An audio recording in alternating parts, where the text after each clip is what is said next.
दिल्ली में बीजेपी के राज्यसभा सांसद गुलाम अली खटाना से भारत एक्सप्रेस ने खास बातचीत की। इस दौरान उन्होंने एफसीआरए बिल को कहा कि विदेशी फंडिंग से देश की सुरक्षा को खतरा ना हो, उसमें पूरी पारदर्शिता हो। सरकार की बस यही कोशिश है।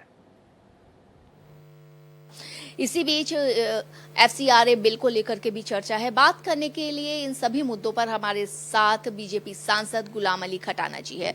सबसे पहले आपका स्वागत है सर। जिस तरीके से मानसून सत्र में लगातार विपक्ष हंगामा प्रदर्शन करता हुआ दिखाई दिया, आज लोकसभा स्पीकर जो हैं उन्होंने भी कहा कि चाहते हैं कि सदन में अच्छी तरह चर्चा हो, जिस तरीके की से नहीं हो रही है। अब खत्म होने को है मानसून सत्र, उन्होंने बहुत इस पर खेद भी जताया।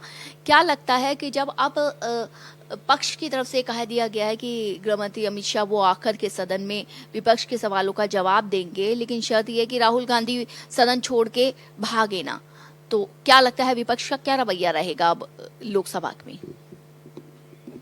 देखिए, विपक्ष का जो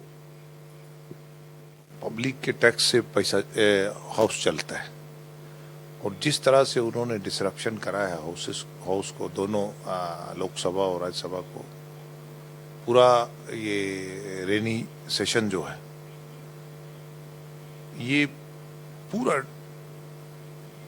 डिस्टर्ब करा है। अपोजिशन के पास मुद्दा कोई नहीं है, और जो उनके नेता बोलते हैं वो रिपीट इश्यूज को करते हैं। सरकार ने कहा कि किसी भी मुद्दे पे सरकार चर्चा के लिए तैयार है।